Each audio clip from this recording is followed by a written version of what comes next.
என் அன்பான பக்தி இன்ஃபோ தமிழ் நேயர்களே, உங்கள் அத்துணை பேருக்கும் உங்கள் ஆத்மார்த்த ஜோதிடர் நங்கநல்லூர் டாக்டர் பஞ்சநாதனின் இனிய வணக்கங்கள், வாழ்த்துக்கள்.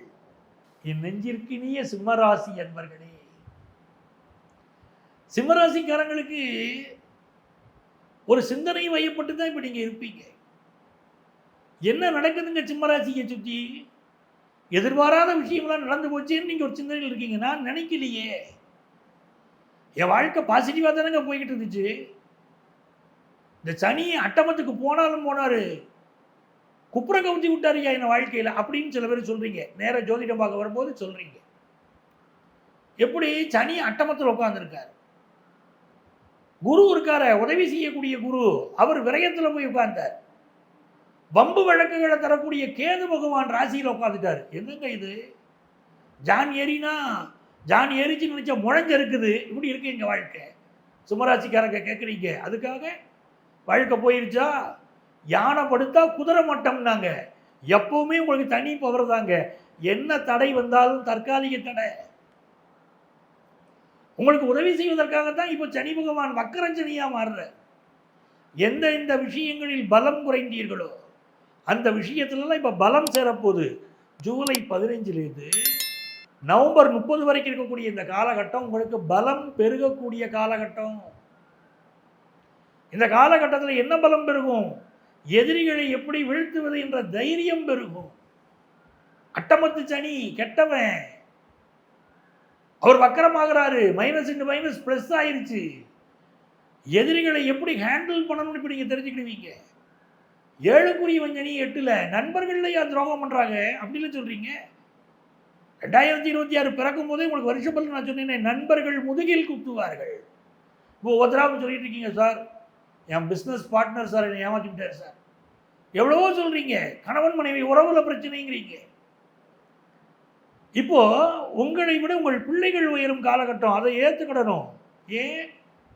சிம்மராசியில் கேது உட்கார்ந்துருக்காரு. ஒன்று ஞான மார்க்கத்துக்கு போங்க, பிள்ளையார கும்பிடுங்க, தியானம் பண்ணுங்க, நல்லா இருப்பீங்க. இல்லையா வம்பு வழக்குகள், கோர்ட்டு கேஸு, இந்த சிக்கல் நிற்குது. உதவி செய்கிற குருவும் 12ல் உட்காந்துட்டாரு. புத்திர காரகன்னு பேர் குருவுக்கு. அவர் என்னையா நன்மை செய்வார்? காசு பணம் பெருகும், சந்தேகம் இல்லை. நல்ல காசு பணம் பெருகும். உங்களை விட உங்கள் பிள்ளைகளுக்கு முக்கியத்துவம் கொடுப்பீங்க. இந்த 3 மாதத்துக்குள்ளேயே நீங்கள் பார்க்கலாம். நவம்பர் எண்டுக்குள்ளேயே உங்கள் பிள்ளைகளுக்கு நீங்கள் முக்கியத்துவம் கொடுக்க ஆரம்பிப்பீங்க. 2026 பார்க்கலாம். அதை தமிழும் நமது மக்கள் அறிவுடைமை, மாநிலத்து மண்ணுயிர்க்கெல்லாம் இனிதுன்னா அவங்க பிள்ளைங்க முன்னேற போகிற காலகட்டம், அவர்களுக்கு பொறுப்பு கூடுற காலகட்டம், அவர்கள் ஜெயிக்கிற காலகட்டம். சில பேருக்கு ஃபாரின் ஆப்பர்ச்சுனிட்டி கிடைக்கும். இன்வெஸ்ட்மெண்ட்ஸ் எப்படிங்க இருக்கும்? சூப்பராக இருக்கும். சிம்மராசிக்காரங்க தைரியமாக இன்வெஸ்ட் பண்ணலாம். நிறைய பேர் தங்கம் வாங்குவீங்க, நல்ல இன்வெஸ்ட் பண்ணுவீங்க. மறைமுகமான இன்வெஸ்ட்மெண்ட்ஸ் கூடும். தெய்வத்தின் துணை உங்களை நோக்கி வருகிறது. அப்போ என்ன பண்ணிடணும்? குலதெய்வத்தை கும்பிடணும். ரொம்ப நாளாக குழந்தை பாக்கியம் இல்லாதவங்களுக்கு செயற்கை முறை கருத்தரித்தலில் குழந்தை பிறக்கும். இன்னும் சிலருக்கு ஹையர் எஜுகேஷனுக்காக ஃபாரின் போகிற யோகம் கூடி வரும்.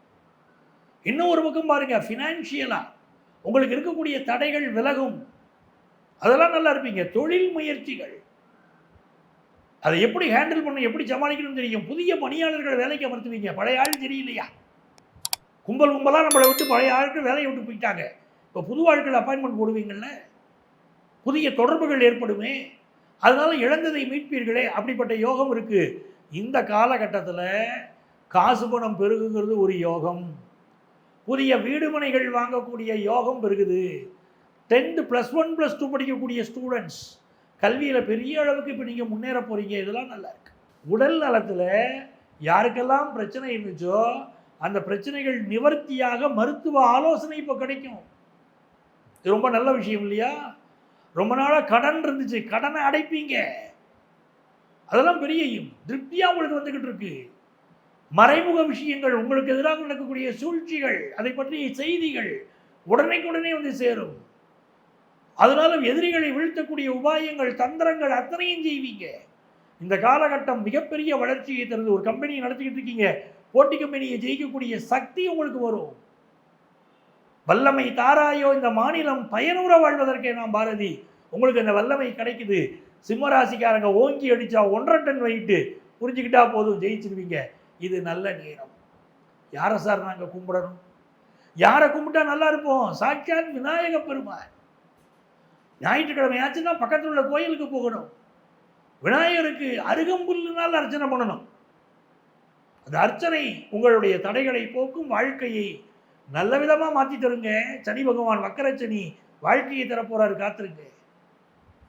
இவ்வளவு நேரம் உங்கள் ராசிக்குரிய வக்கர சனி பயிற்சியுடைய பலன்களை நம்ம பார்த்தோம்.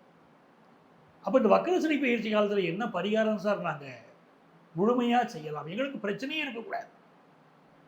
என்ன பரிகாரம் செய்யலாம்? கணவன் மனைவி பிரிஞ்சிருக்கக்கூடிய அளவுக்கு சில குடும்பங்களில் பிரச்சனை இருக்கு.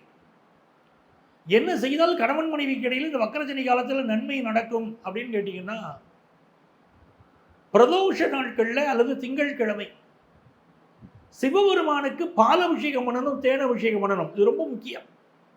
உங்களுக்கு அன்புக்குரிய ஒருவர் வாழ்க்கையில் யாரை ரொம்ப நேசிச்சீங்களோ அவங்க உங்களை விட்டு போயிட்டாங்க வச்சுக்கோங்க. இப்போ நீங்கள் என்ன செய்யணும்? இந்த வக்கர சனி பயிற்சி காலத்தில்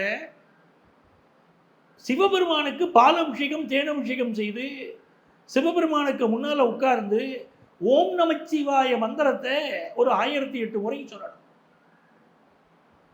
இதை பிரதோஷ நாட்களில் செய்யலாம், இல்லைன்னா திங்கட்கிழமைகளில் செய்து வரலாம். பிரிந்தவர்கள் மீண்டும் சேர்ந்து விடுவார்கள்.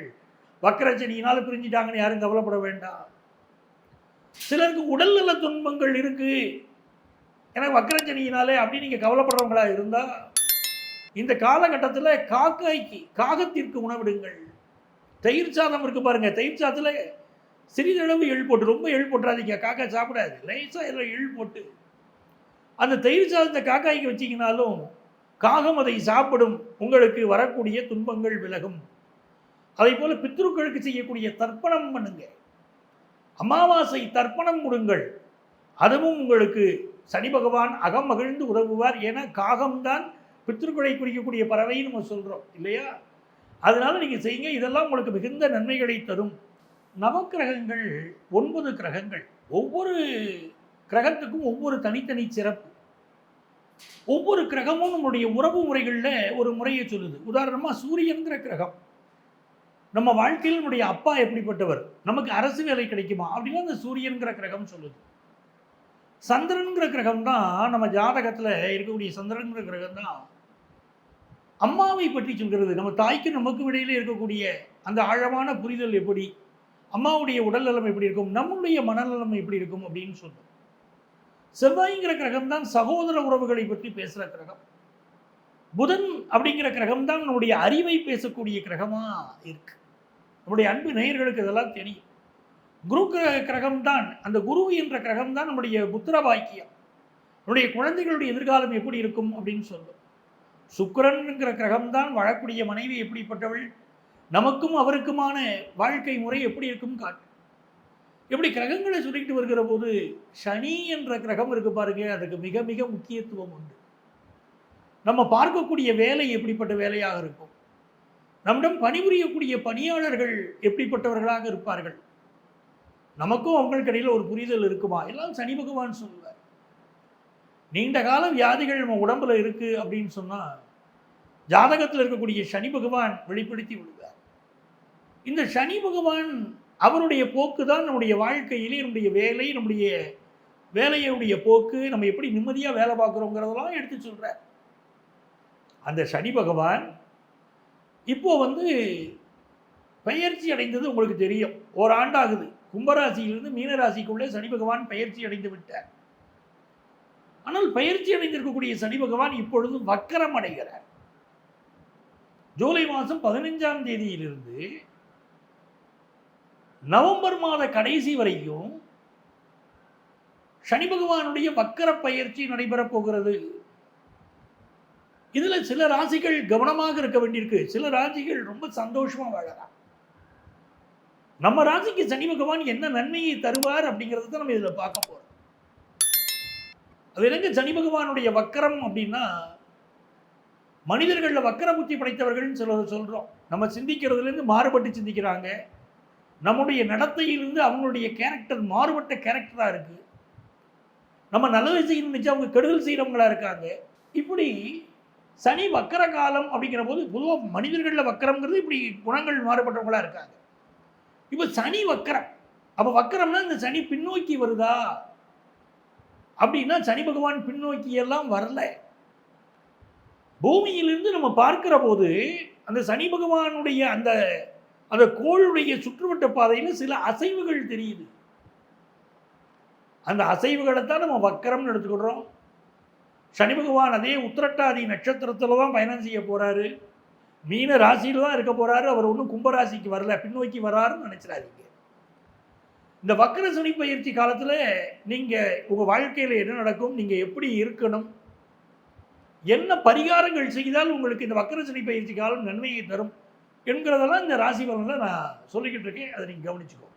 அன்பர்களே, இந்த பதிவில் உங்கள் ராசிகளுக்குரிய பொதுவான சனி வக்கர பயிற்சி பலன்களை சொல்லியிருக்கேன்.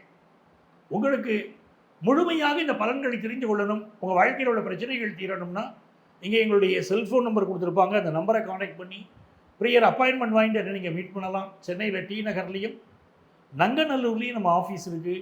நேராக வர முடியாதவங்க ஆன்லைன் கன்சல்டேஷனும் உண்டு. அந்த இதே இன்னைக்கே நீங்கள் தொடர்பு கொண்டு வாட்ஸ்அப்பில் உங்களுடைய பெயரையும் தற்போது வசிக்கக்கூடிய ஊரின் பெயரையும் குறிப்பிட்டு ஆன்லைன் கன்சல்டேஷன் வேணும்னு கேட்டிங்கன்னா எங்கள் ஆஃபீஸ்லேருந்து உங்களை காண்டாக்ட் பண்ணி அப்பாயின்மெண்ட் டீட்டெயில் சொல்லுவாங்க. உங்கள் வாழ்க்கைக்கு வழிகாட்ட நான் காத்திருக்கிறேன். உங்கள் ஆத்மார்த்த ஜோதிடர் ப்ரொஃபஸர் டாக்டர் நங்கநல்லூர் பஞ்சநாதன்.